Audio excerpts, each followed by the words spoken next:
বিসমিল্লাহির রহমানির রহিম। আসসালামু আলাইকুম ওয়া রাহমাতুল্লাহ। আজকের এই ভিডিওতে আপনারা জানতে পারবেন সহবাসের সঠিক ইসলামিক নিয়ম। বেশিরভাগ সময়ে আমরা স্বল্প জ্ঞানের কারণে বা সঠিক জ্ঞানের অভাবে সহবাসের সময় এমন কিছু ভুল করে বসি যার দরুন আমাদের উপর এবং আমাদের পরবর্তী প্রজন্মের উপর বিভিন্ন প্রভাব পড়ে থাকে। তো সহবাস নিয়ে এমন কিছু প্রশ্ন রয়েছে যা সবার জানা দরকার, যেমন স্ত্রী তার স্বামীর লজ্জাস্থান দেখতে পারবে কি না, বা স্পর্শ কিংবা মুখে নিতে পারবে কি না, এইসব ইসলামের দৃষ্টিতে কতটুকু সঠিক বা বৈধ, অথবা স্বামীর নিজের স্ত্রীর স্তনে মুখ দেওয়া বা চুম্বন করা কি জায়েজ আছে নাকি না জায়েজ। বেশিরভাগ সময়ে সহবাস সম্পর্কে এইরকম বিভিন্ন প্রশ্ন আমাদের মনে ঘুরপাক খেয়ে থাকে।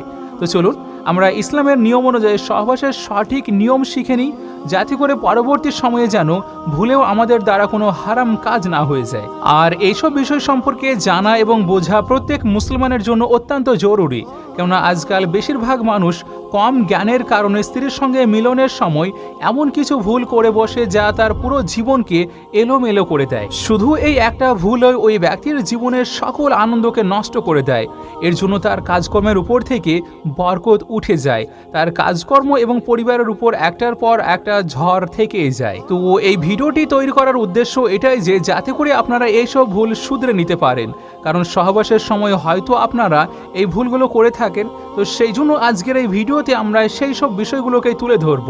যদি আপনারা সেগুলোর মধ্য থেকে একটা ভুলও করে থাকেন তাহলে সর্বপ্রথমে আপনারা তওবা করে নেবেন। আর যারা এই ভুলগুলো প্রায়ই করে থাকেন তাদের ঘর এবং কর্মক্ষেত্রে কখনোই বরকত থাকবে না, তাদের উপর একটার পর একটা বিপদ আসতেই থাকবে। বরং যে লোক এমন কাজ করে তাদের ঘরে কখনোই সুখ আসে না। এই জন্য এই ভিডিওটি শেষ পর্যন্ত অবশ্যই দেখবেন। ভিডিও শুরু করার প্রথমে আপনার কাছে একটি ছোট রিকোয়েস্ট থাকবে যে ভিডিওটিতে অবশ্যই লাইক করবেন, আর যদি আপনি আমাদের চ্যানেলে প্রথম এসে থাকেন তাহলে চ্যানেলটি অবশ্যই সাবস্ক্রাইব করে নেবেন। তাহলে চলুন শুরু করা যাক।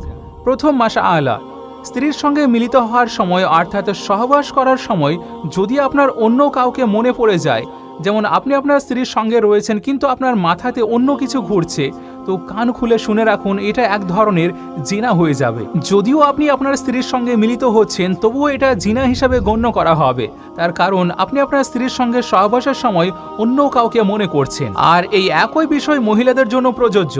যদি সে তার স্বামীর সঙ্গে মিলিত হয় কিন্তু তার মনে অন্য কিছু চলছে, অর্থাৎ অন্য কাউকে কল্পনা করছে, তবে নারীদের ক্ষেত্রেও এটা জিনা হিসাবে লেখা হবে। আর এই মাশআআল্লাহটি সর্বপ্রথম এই জন্য বলা হলো কারণ আজকালকার যুবকদের এটা অনেক বড় একটা ভুল।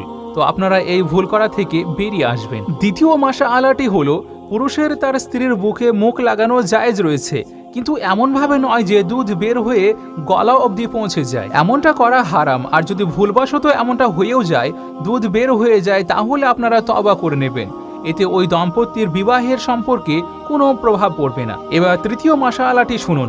নারী এবং পুরুষের অর্থাৎ স্বামী স্ত্রীর একে অপরের দেহে নেত্রপাত করা মানে দর্শন করা, একে অপরের স্পর্শ করা তো জায়েজ, কিন্তু ইসলামে হুকুম দেওয়া হয়েছে লজ্জাস্থানের প্রতি দৃষ্টিপাত না করতে।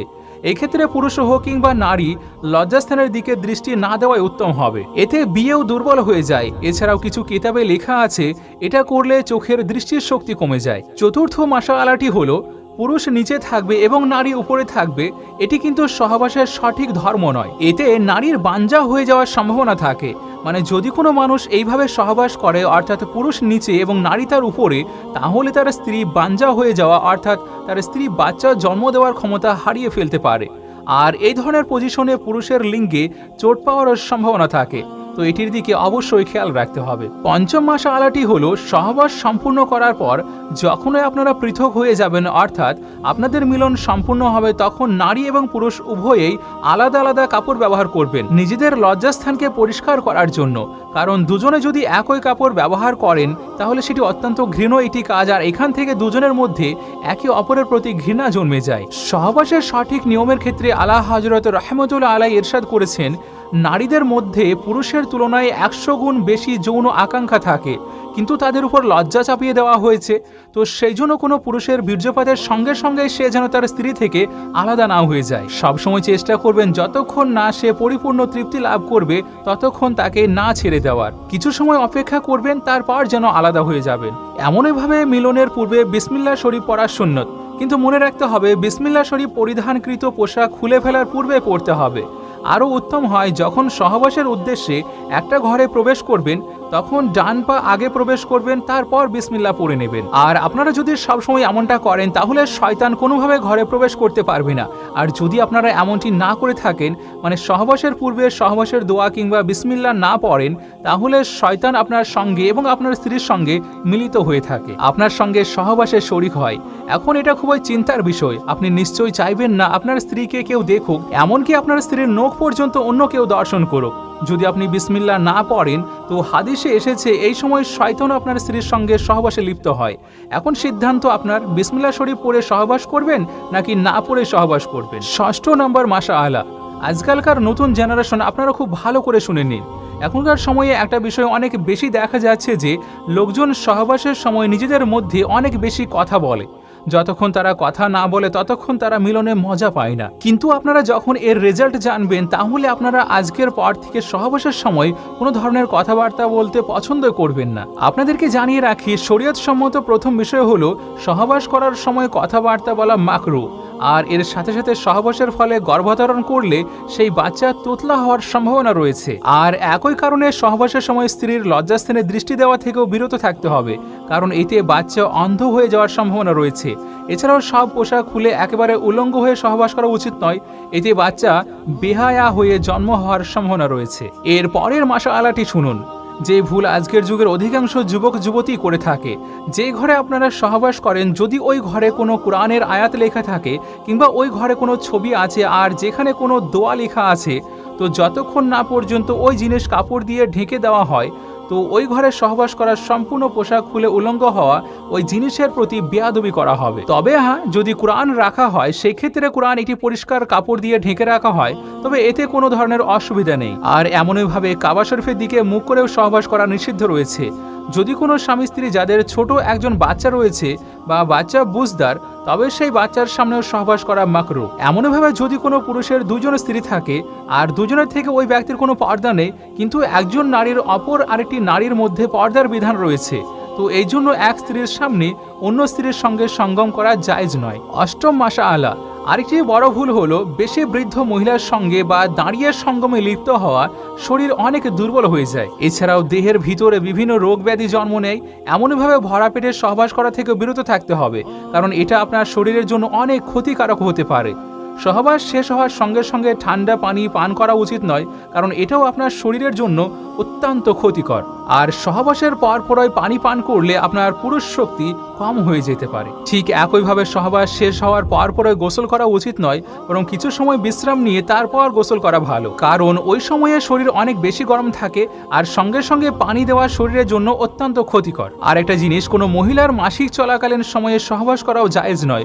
হতে পারে সেটা বিবাহের প্রথম রাতই হোক না কেন, তাও সেটা বৈধ নয়। যদি কেউ এটাকে জায়েজ হিসেবে জানে বা এরকম বলে থাকে এটা করা জায়েজ আছে, মানে আমাদের বিয়ের প্রথম রাত সুতরাং আমরা এমনটা করতেই পারবো, তো এইরকম যদি কেউ বলে তাহলে ওই ব্যক্তি প্রকাশ্য কাফের হয়ে যাবে। একইভাবে স্ত্রীর পায়ুপথে সঙ্গম করাও শক্তভাবে হারাম ঘোষণা করা হয়েছে, এটা একদমই নাজায়েজ। কিন্তু নারীদের পিরিয়ডের ক্ষেত্রে আরেকটি মাসালা শুনে রাখুন, ঋতু চলাকালীন সময় নারী অশুদ্ধ হয়ে যায় না, কারণ অনেক জায়গায় এইরকম রীতি দেখা যায় যে নারীর পিরিয়ড হয়েছে তো সেই জন্য সে নাপাক হয়ে যায়। এমনকি তাকে খাদ্য তৈরি করা থেকে শুরু করে বিভিন্ন কাজে হতে বিরত রাখা হয়, এমনকি তার হাত থেকে কিছু খাওয়াও পাপ মনে করা হয়।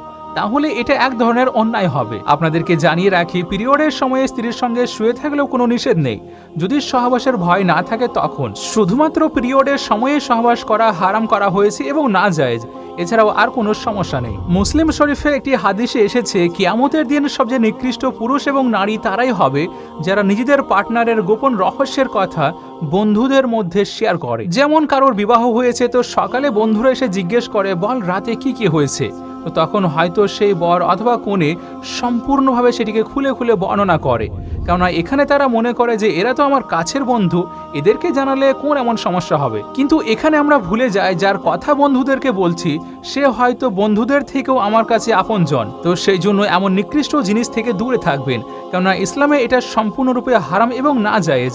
আর এই বিষয়ে আল্লাহ তাআলা একদমই পছন্দ করেন না। আরেকটা জিনিস, বর্তমানে অনেকেই আছেন যারা তাদের স্ত্রী থেকে দীর্ঘদিন দূরে থাকেন, যেখানে ইসলামের নিয়ম অনুযায়ী স্ত্রীর থেকে দূরে থাকার সময় মাত্র 4 মাস নির্ধারণ করা হয়েছে। এর বেশি সময় স্ত্রী থেকে দূরে থাকা নিষেধ করা হয়েছে। হযরত ইমাম গাজ্জালী রাহমাতুল্লাহ আলাইহি বর্ণনা করছেন, সহবাস করা জান্নাতে প্রাপ্ত সুখগুলোর মধ্যে একটি। হযরত জুনায়েদ বাগদাদী রাহমাতুল্লাহ আলাইহি বলেছেন, মানুষের জন্য সহবাস এমন এক প্রয়োজন যেমন দিনের জন্য সূর্যের, কেননা রাত্রি হৃদয়ের সুখের একটি সুখ। হাদিসে মুবারাকাতে এসেছে, জিনা করা যেমন হারাম এবং গুনাহ, ঠিক তেমনই স্ত্রীর সঙ্গে মিলিত হওয়া পুণ্যের কাজ। উম্মুল মুমিনিন হযরত আয়েশা সিদ্দিকা রাদিয়াল্লাহু তাআলা আনহু থেকে বর্ণিত, নবী করিম সাল্লাল্লাহু আলাইহি ওয়াসাল্লাম ইরশাদ করেছেন, যখন একজন পুরুষ তার স্ত্রীর হাত ধরে তখন তার আমলনামায় একটি নেকি লেখা হয়, যখন সে স্ত্রীর গাল স্পর্শ করে তখন 10 নেকি লেখা হয়, আর যখন সে সহবাস করে তখন সেটি দুনিয়ার সবচেয়ে উত্তম হয়ে যায়। এবং সহবাসের পর যখন সে গোসল করে তখন তার শরীরে যত লোমে পানি পৌঁছাবে প্রত্যেক লোমে এক একটি করে নেকি দেওয়া হবে, এক একটি গুনাহ মাফ করে দেওয়া হবে এবং তার মর্যাদাকে উঁচু করে দেওয়া হবে। হযরত আব্দুল্লাহ ইবনে মাসউদ রাদিয়াল্লাহু তাআলা আনহুর নিকট এক ব্যক্তি জিজ্ঞেস করলেন, আমার যে মেয়ের সঙ্গে বিবাহ হতে যাচ্ছে আমার মনে হয় সে আমাকে পছন্দ করবে না। তখন আপনি বললেন, মোহাব্বত আল্লাহর তরফ থেকে আসে আর ঘৃণা শয়তানের থেকে।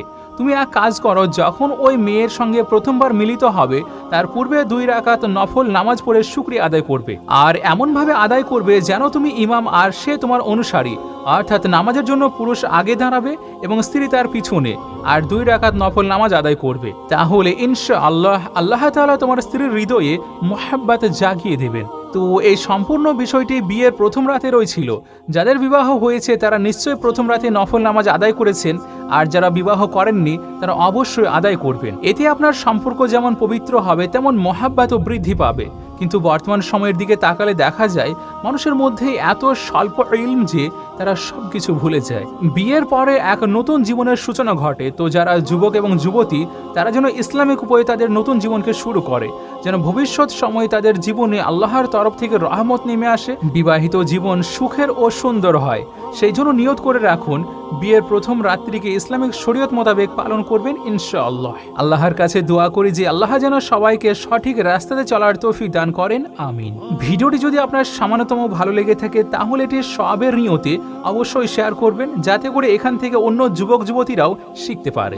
আর সেই সঙ্গে যদি আপনার কোনো প্রশ্ন থাকে তাহলে অবশ্যই করবেন, আমরা ইনশাআল্লাহ উত্তর দেওয়ার চেষ্টা করব।